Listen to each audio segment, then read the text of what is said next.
Hey, dear viewers. So, Scorn has been a bit of an artistic obsession of mine ever since it was announced back in 2014, when I was a little lad on looking on the school computers, finding all these horrific and strangely macabre imagery that comes from Scorn. And the game is due to be released in just under 2 months. Well, yeah, just under 2 months, which just is a long time for a game to be developed. Let me quickly check up how long Cyberpunk took, because that was like notorious. Like 9 years. All right. Well, Jesus. Well, Scorn took about what 8 years because it was announced in 2014. It's 2022 now. So Scorn took just under that. Uh, and I've been waiting for a very long time for this. It was originally announced to come out in 2017, but I believe they got fun. It was a very small Serbian studio that's producing it, called Ebb Software, and I believe that what happened was they got a deal with Microsoft so that rather than what they were originally going to do, where they were going to release it in two parts, so they'd have more time to work on it, they just decided to scrap it and release the entire thing together. Right, have Scorn as a one-hit wonder, but we'll see how things go, as time moves on.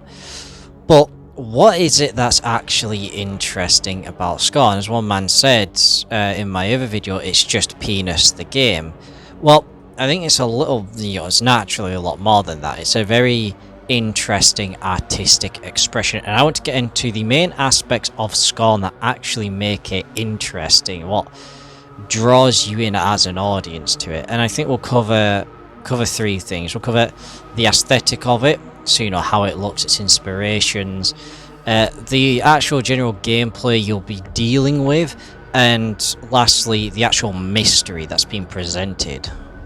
So I think it's good to start where everybody started with this, the actual aesthetic, what we're getting. So if you tuned in to Scorn early on, one of the first trailers you would have been greeted with is, well, one of the improved ones was this one.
Now, this trailer actually gives a very good aesthetic to Scorn. It gives us a very good feel of what it's going to be like, and the actual feeling you get from it is one of it's a couplefold, because it's like you're being presented with all these horrifying imagery, a lot of body horror, which kind of it's somewhat forced upon you, right? Like it's just pushing all of this, here, absorb this. And the big thing I noticed with it is, well, there's two big things. The first is how calm it all is, right? How somber. It's very dialed back. It's not extreme and in your face, and naturally that's a very intentional design with Scorn. There was a trailer, one of the newer ones, which I didn't like so much, where it felt more high octane. I mentioned this in the Scorn discussion page video. It felt a bit more fighty, which I don't think suits the appeal of Scorn.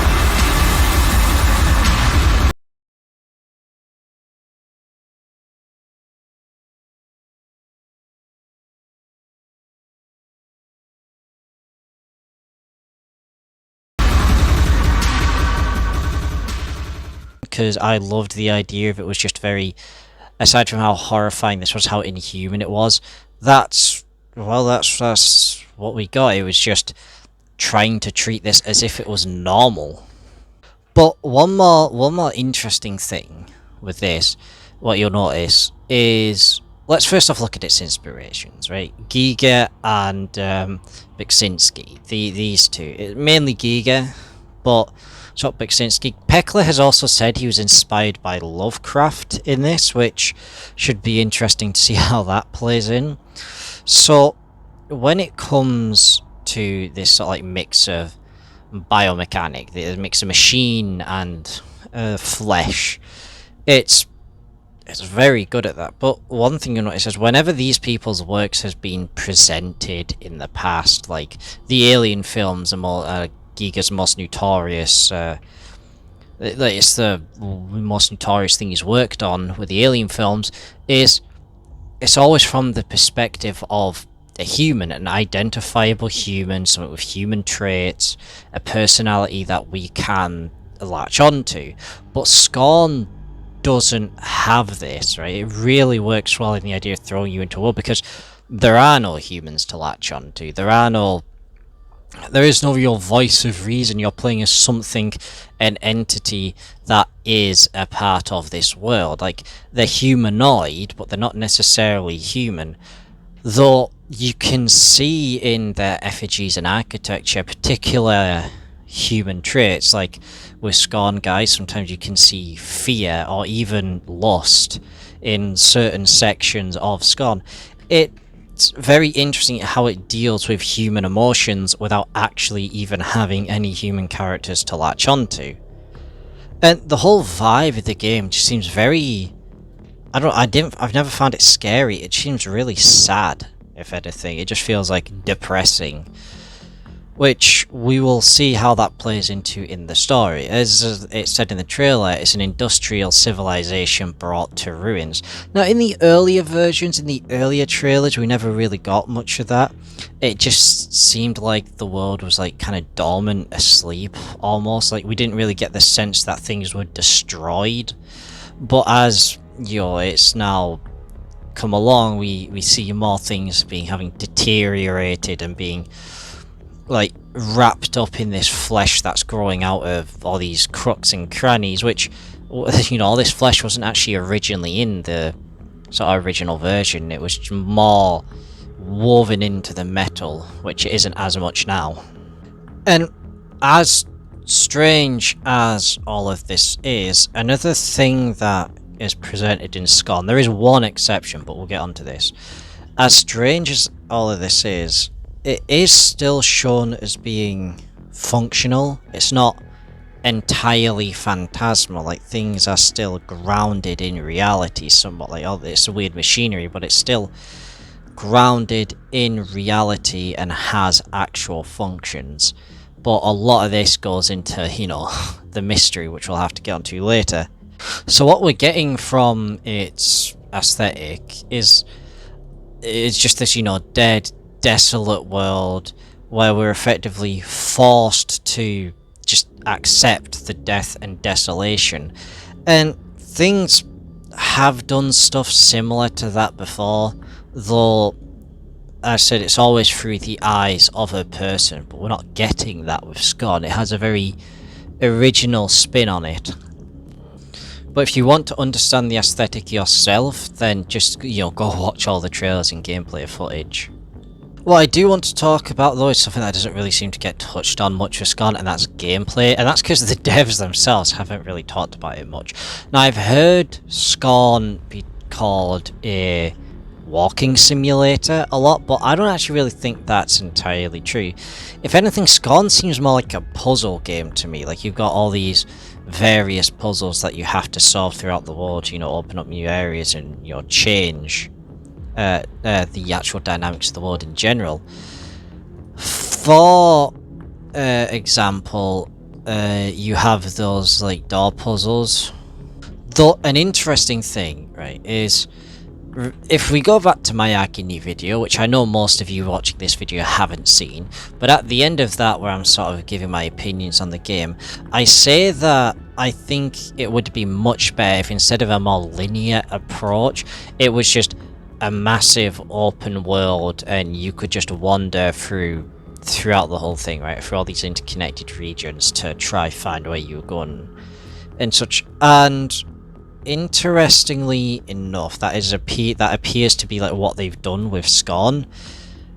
Even in like the demo, there was no particular one route to go. It was a rather interconnected area. You could go many different ways around it. My big problem with this is, especially if there's no dialogue or anything in it, is attempting to figure out what you're actually supposed to be doing.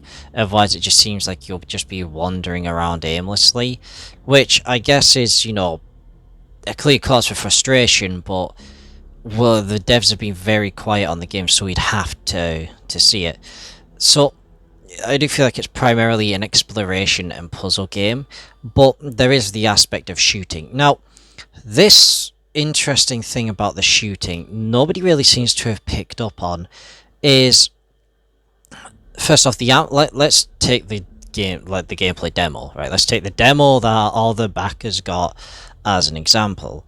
Well, there was actually just enough ammo to kill every single enemy on that map if you played correctly, right? Nobody ever did, but let me explain to you. If you manage to hit all your shots and, you know, do it right, then you could kill them all. But there were other interesting aspects of it, right? Apart from the fact that there's a lack of ammo, so you don't actually...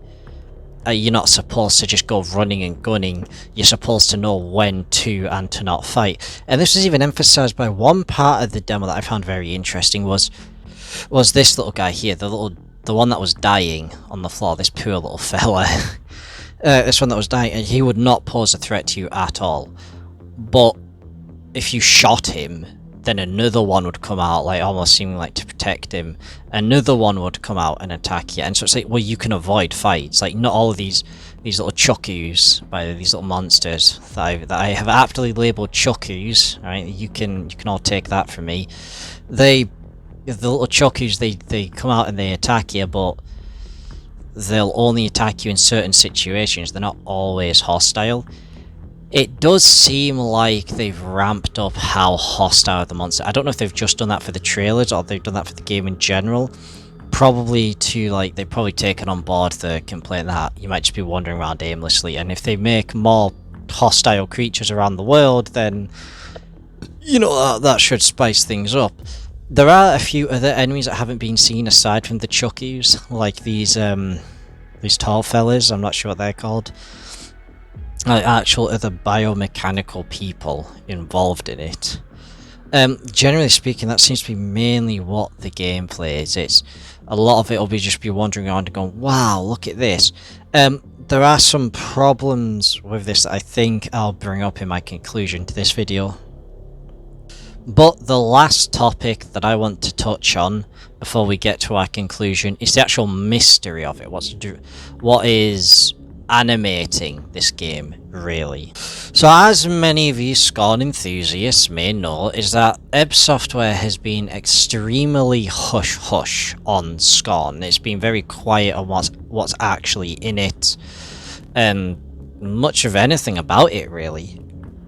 People will remember that they've always had a big problem with communicating with the fan base because they never really wanted to tell anyone. They wanted to keep it a mystery.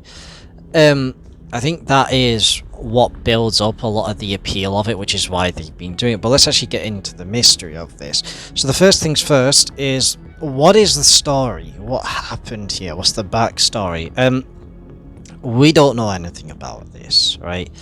People said, you know, all we know is it's a fallen industrial civilization, because that's what the trailer said, right? So it's a collapsed civilization. It's the ruins of a once great empire. Now, everyone's assuming it's like an alien civilization. We don't know if it's an alien civilization. It could be future humans, really. Like, who knows, like, what this is actually meant to be. And we don't have any indication whatsoever how it even collapsed in the first place. All we know is that, for whatever reason, you are a lonely drone worker who has woken up in the aftermath of what has ever gone wrong here. We know, that people aren't necessarily born, they're grown, which brings in the other mystery of sex. There's a lot of sexual imagery in this game, but at the same time, if people are grown in walls, then what's the point of sex? And it just builds up the questions of what's actually gone on here. And Pekla has, gone on about how, the story's pretty fleshed out, funnily enough. The story's pretty well done, I think. Oh, I guess I'll find out. And I don't think it's just like, sorry, I think there are allegories at play here. Because naturally every story, in some way, is a reflection of our humanity. For good or bad. And I think one interesting thing about the game is how little it seems to care about life, right? How little value life has is these creatures are just made, right? Now, granted, we don't know where the Chucky's come from. We do know that, you got like Moldman, who's definitely in constant agony. Or Scorn guys like going in the wall. We don't know where the Chucky's come from. We don't know where they come from. But they seem to do this weird thing where they form these chains, right? Where, like, even they are doing something. We don't know what the change of the red flesh is, because the thing about it is it seems invasive, it seems unnatural. It's not supposed to be there. Though, at the same time, they have these pods that create, and so, man, there's a lot of story here that we don't really understand. And what even is Scorn itself? And I don't mean, the game, I mean the word. Now, I'm not going to do an Emplemon and insult your intelligence by telling you the definition of a word you most certainly already know. I assume we all know what, like, Scorn is, what to scorn someone is. It's like, the emotion of scorn, or I guess the act of scorning someone is it's a not very nice thing to do. It has, like, viscerality to it. It has a viciousness. And the whole question is, I guess, who is being scorned in this situation, really? And I've said the word scorn quite a lot. It feels weird to me now. It's weird that you start analysing a word and all of a sudden it just doesn't look right anymore. But as you can see, the developers have piled up a lot of mystery. And obviously, I think that's going to... The mystery is what's probably going to play into the gameplay as people are wandering around trying to search through every nook and cranny to figure out what's going on. Now, as much as that draws us in, the problem is how much will that draw in the wider public, the people that Software want to, draw in, is probably not very much. I feel like only the die-hard fans are going to look everywhere. The only people I can imagine that are going to get really into Scorn are either, the die-hard fans like myself who have been following this for years now and want to see what it's all about, or the fucking Twitch streamers who just want to cheap, wow, look at this, and so fucking having no idea about it, just play through it. The general population, they'll probably get it just for a quick glance of what it's about, but I cannot imagine they would, be as invested as most of the people are. And it does feel like the way this is set up is something that would be hard to get invested into if you've not already been following it for a long time, such as myself. And I suppose this is the thing to look at with Scorn, because for as original as its ideas are, well, I guess the aesthetic's been done before, but not in the way that Scorn is doing it. Scorn is doing it, taking it in a completely unique and interesting way.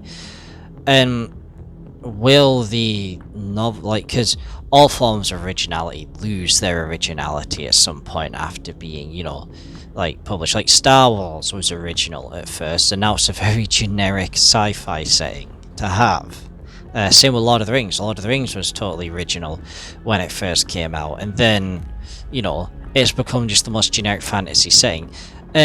So naturally, being a pioneer in your craft usually means that at some point the originality will fade. And so the question is there more to Scorn that will keep it afloat long after its, originality has kind of wavered? Like, once the mysteries have been discovered, once the little psychopaths on YouTube have put out their 5-hour long videos on every single detail about Scorn and its story.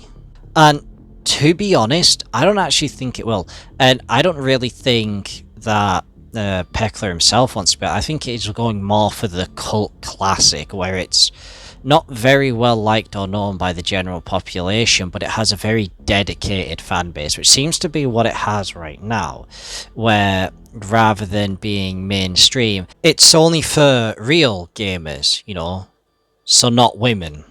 As brief as I was in covering how interesting a lot of this is, I do encourage you to look at it yourself if you haven't already. And the game is coming out in, just under 2 months. And of course, because having been, as obsessed with it I am, I do actually plan on streaming it and uploading it to my channel. I would have liked to get the prologue a month early, like all those lucky bastards who managed to get to the Kickstarter early enough, but, alas, I wasn't old enough to, get to the Scorn Kickstarter when it was still a thing, and so, I didn't have any disposable income to waste on it, which is very unfortunate. I would have very much liked to have been able to get it, but I mean, if there's a way for me to, there's still like a PayPal link on their Kickstarter page, but it just doesn't seem to work. I think Brightlocker was taken down. So, yes, there's no actual way to fund their Kickstarter anymore. Oh, how I wish, boys, but I guess I'll just be salivating over all the prologue videos until, I get to play it myself when it comes out on the 21st of October. So stay tuned, and I'll be getting my Scorn video out then. Well, not exactly then, probably a day or two after. So, with that, my dear viewers, I'm gonna have to say farewell.